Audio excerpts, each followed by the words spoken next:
Hello everybody, I'll give it that minute to let people log on as I kind of play around with the camera there. I think that's good. Gonna get into bioweapons labs, did the RT, produced it. I do get White House too, but more than that, I have all the data from both USA and Russia. We're gonna get into bioweapons labs, what you need to know, what was talked about today. I'm just going to quickly let a dog out. We got time here. Come on. Come on. Sorry about that. It's got his chain on because he ripped away his collar. He took off on Tina yesterday. Not good. Wild husky running everywhere. Not good. But we got him back. It's all good. But he's back to the big chain. It's got to be done. You know, we gave him the chance. He didn't like it. But I see people are logging on, so we're going to get into this video. Russia hosts UNSC. They're going to release bioweapon lab reports. Goes into a number of respiratory diseases, including COVID-19. Claims of USA activity. And folks, before we even go any further, the largest proliferators, meaning those who rampantly produce stuff in bioweapons, chemical weapons, and nuclear weapons, is absolutely bar none. And I mean, the rest of the world are like sands in a jar compared to USA and Russia today and since World War II. Those countries have proliferated in all three of these areas like nobody else. Can't give either one of them a pass. You can't. Russia and USA clearly by astronomical margins outpaced in the production of these three areas than anyone else before. There's been accidental releases, acknowledgement from Soviet Union, USA. We've seen that throughout the whole Cold War. Some honesty there, some destructive nature against their own citizens, whether that's military or the absolute public. It's been done. It's been, oops, I'm sorry, we did this. Doesn't change the fact it happened. However, I'm going to be clear here. Unlike chemical weapons and nuclear weapons, there is no independent verification process, none whatsoever, in any means necessary by the P5.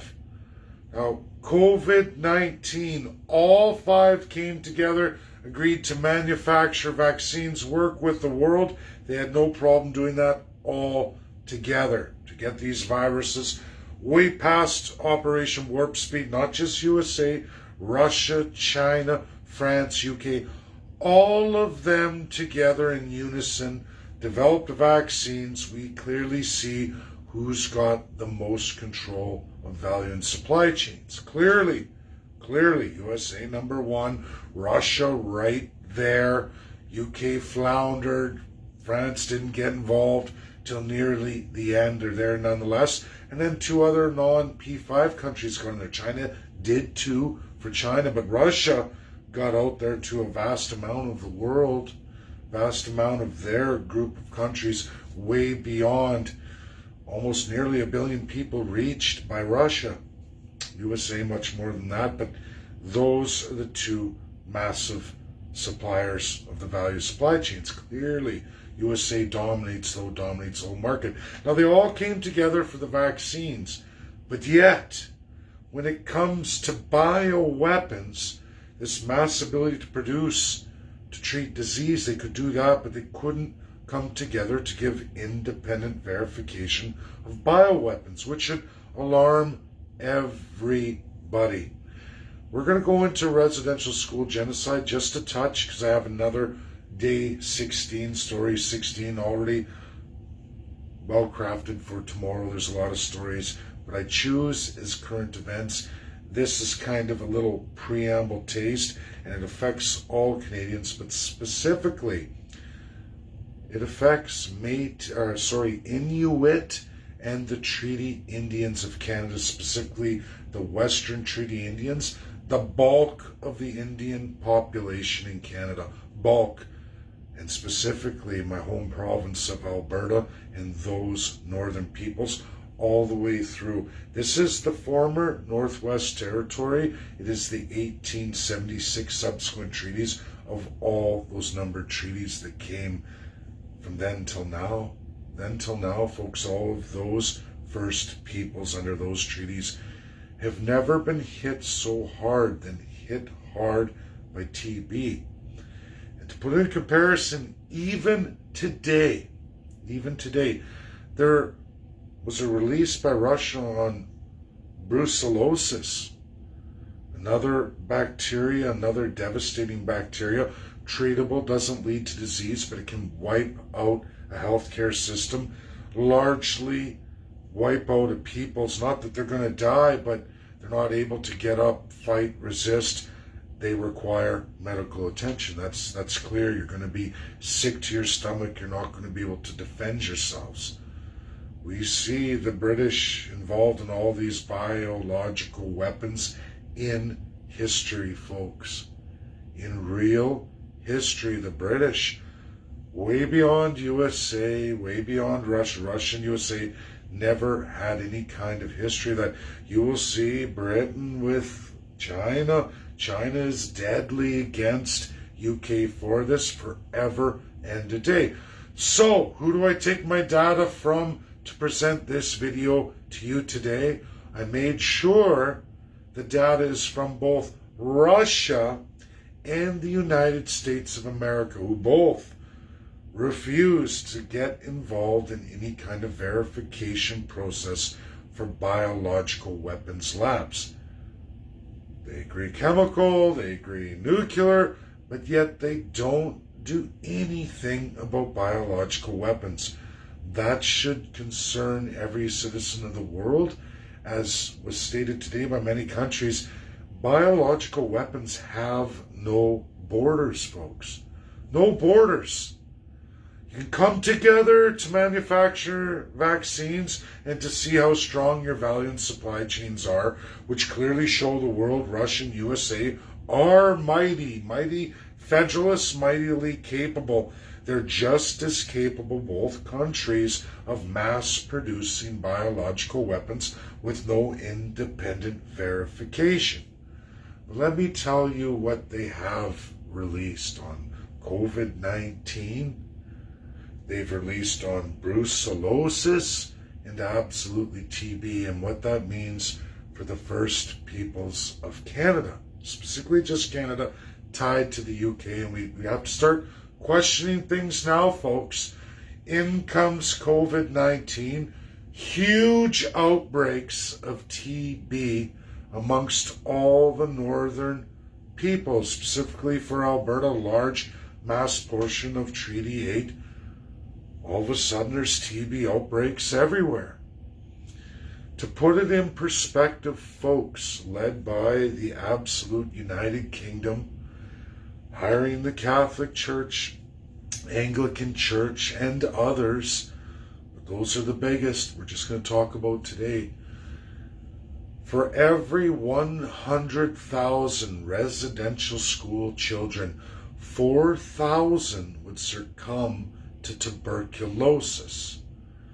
Currently, today, in 2022, 10 times the population, just to put in perspective of those years of TB all the way through, even today in the Northern Treaty Indian communities and absolutely the Inuit communities, you're sitting at about 170 out of 100,000. I rounded it to 200, meaning it was a 2,000% increase for all the children of residential schools. It's clear genocide, folks. There is nowhere in the world, and we're going to do comparative analysis for all of you, thanks in large part, meaning 90% of the information sent absolutely comes from Russia and absolutely the United States of America. Equal footing research that I can't make up, terrific amounts of research and volume, specifically from the Arctic Council. To put it in relation, USA, Canada, China, Russia are all in the Arctic Council. We share the Arctic. Alaska, Canada, Russia. Canada and Russia are the massive participants. Russia has 14 Inuit Arctic peoples, could be called Treaty Indian if that had ever went there, but it never did. Whereas Canada has the Treaty Indian and subsequent genocides. Ugly. Now, today's day, 170, so we'll just say 200 out of 100,000 to put in perspective. Two people in 100,000 for the rest of the Canadian population. And when we talk about biological warfare and what's happened with the Treaty Indians in just provable tuberculosis, USA and Russia's studies are credible, verifiable, and real. How come you don't see this next door with, or just over the Arctic horizon with Russia or USA? Why are these radical stats only found in Canada?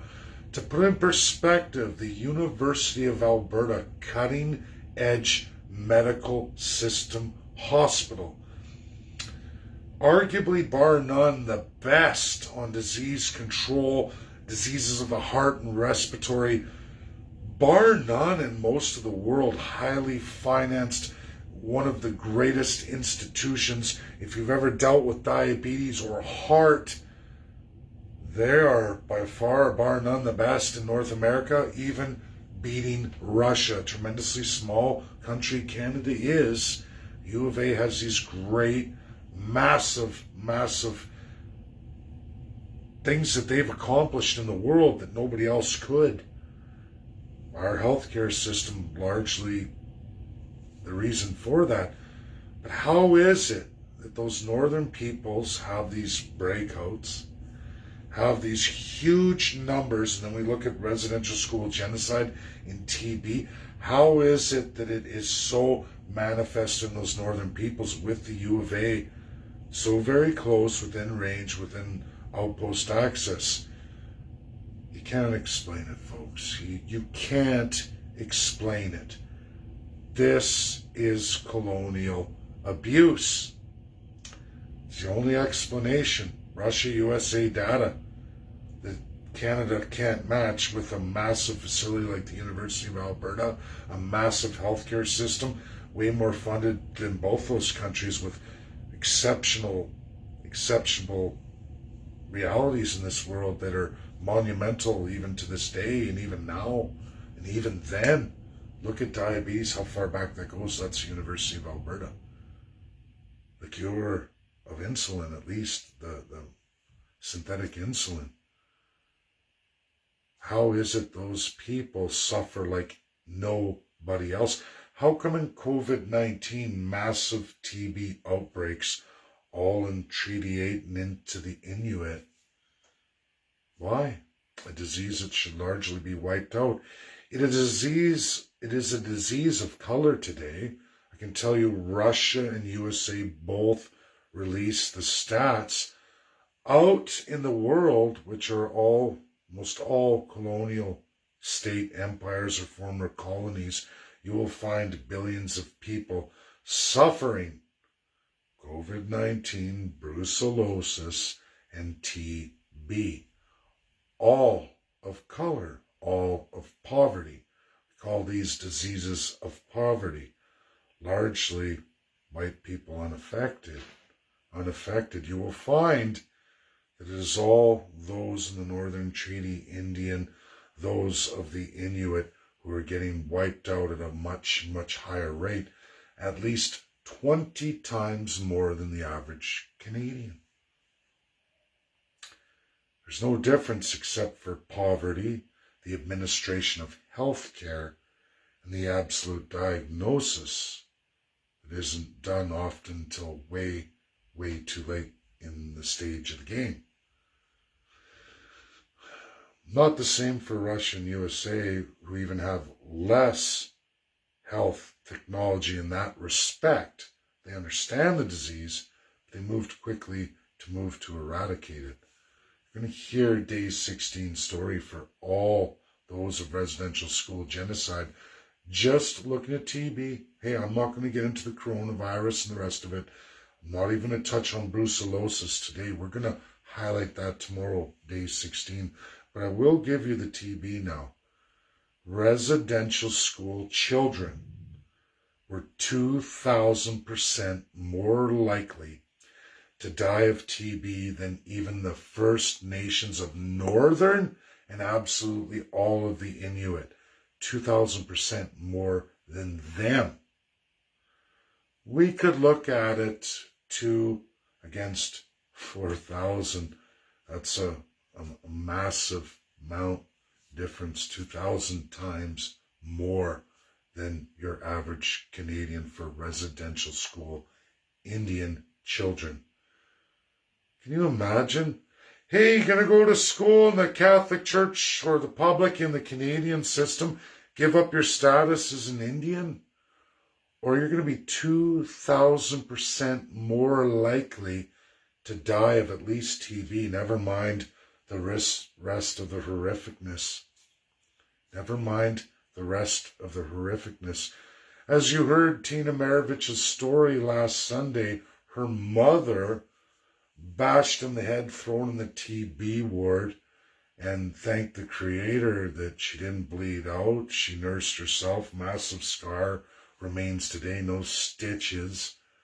But thrown in the TB ward, she didn't contract TB. Not everybody does, and even those who do contract TB, it could be years before it manifests, months or years. Children, usually it's much more rapid. Much more rapid. But as Canadians, at a rate today, 2022, for Inuit and Northern Treaty Indians of that former Northwest Territory, where the largest portion of Canadian Treaty Indians exists, which is Alberta, by the way. If anyone was wondering, my home province, I know it very well, I grew up there. The largest portion of First Peoples in all of Canada, the Treaty Indian, are found in the province of Alberta, bar none, even at its only 4.2 million people. So you wonder, at a death rate 20 times that of the average Canadian for TB, and in residential school genocide, 2,000 times. 2,000 times, folks. I don't know. Call me crazy. I think the stats by Russia and USA on equal footing paint a clear picture. And if you ever want to know about bioweapons of TB brucellosis, you're going to learn about it tomorrow from the British Empire, as was Canada 1 design of the British Empire, where we all give our sovereignty to the UK royal family, UK and its royal family, since 1867 and even today in 2022, right now as I give you this video. Maybe it's time to question some things. I'm not going to entertain coronavirus. I don't have the evidence. Russia didn't release any of that, but they most certainly do have brucellosis and TB, and they most definitely have been bioweapon labs in those areas. And when there's mass outbreaks in the Northern Treaty Indians, I gotta look at it. And when USA and Russia provide me that data, I have to look at it. The Arctic Council releases that data, I have to look at it. I definitely don't ignore Russia or ignore USA P5 members when they release stuff. Nobody ever should.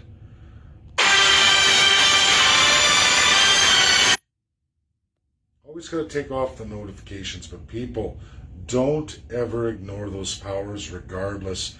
Dmitry Polanski's taught me a lot, taught me everything there is to know about decolonization, teaching me about Russia and the Declaration of Human Rights, tying two things together, helping me legal speak Russian. I will always be indebted to him. I hope myself and Ian Bjorkman get the chance to meet him in New York later this summer, at the end of summer after Children's Day of Genocide. And I hope we get to go on to Russia. I don't know. It's a little bit sketchy right now, Ian. You got to admit, it's pretty sketchy. And it's not the fact of going to Russia and going through that fear and anxiety. It's the fact that coming back would likely be worse for us. Can you come back, or would Canada have some issue? That's the real issue here. We're not there yet, but as we see the hatred mounting and the history of Canada and how it relates to Nazification through that colonial system, and how easily Canadians turn on the hate and can easily be flipped. In a moment's notice, you can train the masses to all of a sudden pick somebody to hate, somebody to round up, somebody to destroy, a lesser human being. Because, hey, we're in a class structure, we're used to it, we've always done it entirely in our history in Canada. We've done it generation after generation after generation. Who's next on the list to hate? When you get bored of the Indian, you hate somebody else. But I'm going to tell you, we talk about experimenting on populations. History shows the first peoples of Canada, especially the Treaty Indian Inuit, have been and always will be a front and center target. Front and center target. Have Ukrainians been there? Sure. Hungarians, Germans, Japanese. Oh yeah. Anything the Canadian people can get a hate on for, they will do it. Deaf people, mental handicap people, homosexual peoples. If you don't think like me, you don't act like me, you're not like me, I'm going to hate you. I'm going to hate you. If you don't think like me, I'm going to hate you. If you present different views, I'm going to hate you. You should lose your children. You should lose all your rights. We should regulate you and even take you out of the normal society by populism, and populism alone. Doesn't matter what the truth is, in absence of science, facts, the rest of it. Canada, like its British history, its France history, much a long time ago now, pre-World War II, but for Canada, that lives and is a defining legal system here in Canada that we fully embrace. It's very easy for any political party in power to change the media and the narrative to get the masses to hate, especially when the masses start to look at the political establishment, when people like myself that come along every now and then and start highlighting these truths. Governments go quickly to pick an ethnic group to hate. Find somebody everybody can rally behind to destroy and even liquidate, steal all of their assets, all of their property, and put it back in the system to enrich everybody for the time being. Forget about all your problems. We found somebody to destroy a culture, an ethnicity, a religion, a language to destroy. First Peoples have been on that targeted list since Canada's inception and even long before with those colonial powers. But we got the colonial build and we kept them in it, including taking away their federalism, which has been in their DNA for thousands and thousands of years. It's why the Canadian Indian resists, even now till today. They can't help it. It's in their DNA. Which, look at America, it's in their DNA now too, and that's just a few hundred years. Can you imagine thousands of years in that system? A complete opposite system. We talk about patriarchy and patriarchal and matriarchal. That is another opposite. That doesn't work. And we were taught to hate them. It was easy to convince the masses to hate them. If you don't believe in residential school genocide, Please explain to me why TB of residential school children is 2,000 times more than even the Inuit and Northern First Peoples today, which is even 20 times more than what the average Canadian went through with TB. All humans will go through TB at the same relative rate. However, it is a disease of poverty, a disease of class, an absolute disease of that class you make savage under the third class. Work or die. Embrace our system or die. Medical treatment, diagnosis, even though it's easy, will not be made available for the savage Indian. We don't like you. We don't like how you think. You're too stupid. You deserve this because you won't embrace the system. That is what the Nazis did to the Jews. That's what Canada does to the First Peoples, even now till today. You can go back and look at Justin Trudeau's father, Pierre Elliott Trudeau. There's lots of it there. Jean Chrétien, Paul Martin. Quebec is the worst of the worst. There's a story, Ian, I'm sorry if you didn't get that. Go look it up, where a Treaty Indian fella getting denied in a mall with his card. It had expired.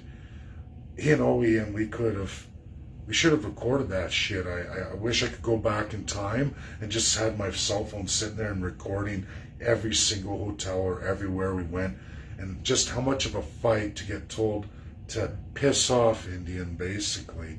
And you know what, folks? It was done by Asian people, people of mulatto, white people, lots of white French, all French speakers. But we saw every race who clearly in Quebec hated the Indian. They hated us all the way through. We had a hard time getting service to places. I kid you not. I still have all my pictures of Quebec in the Parlement de Quebec, regardless if they turn around and try to tear that all down in history. But you want to see what Canada is, where Nazification comes from. And I don't know if Russia's ever seen it. I doubt it. I don't even think Americans have seen it or even get it. But when you face that, you clearly see where and what it is. The divinity of a human being over others, and the whole chain down. And then there's the savage Indian below ground, and leaf clothes, the worst of the worst. But beyond that, you got all the priests roping in all the hard working third class, all in statues all over the land, like, hey, work hard for your Lord, the God. And the God is your divine political leader. Military's up there, they got all of it. The priests are there, understate, church understate. This is from the 1600s on, at least in Canada. Can never erase it. Trudeau's busy erasing all of that history from the federal parliament. He's erasing all of it. All of it. Never happened, I didn't do it. Please help me, EU, all the unitaries, Britain, France, colonials, help me. I will do for you whatever you want. I will send money. All our genocides will be swept away. The deaf people, the homosexuals, the mental handicapped, the Japanese, even Ukrainians, Hungarians, Germans. The list goes on and on, folks, but I focus on children and women because of international, real, legal binding laws.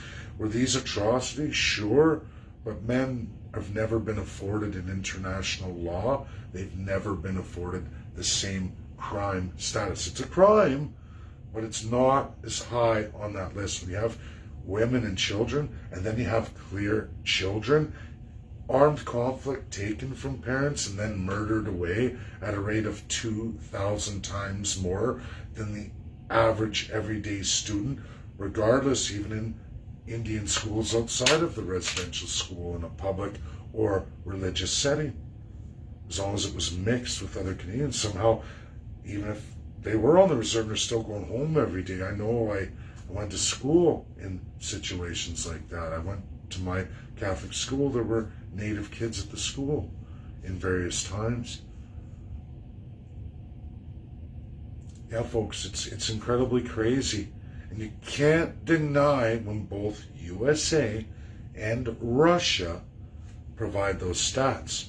But again, there is no verification process, none whatsoever, for bioweapons. There's none, which means we can't verify COVID-19 claims, can't verify a lot of claims until we have an independent, established organization. Apparently the P5 can come together for vaccines and supply and value chains in relations to.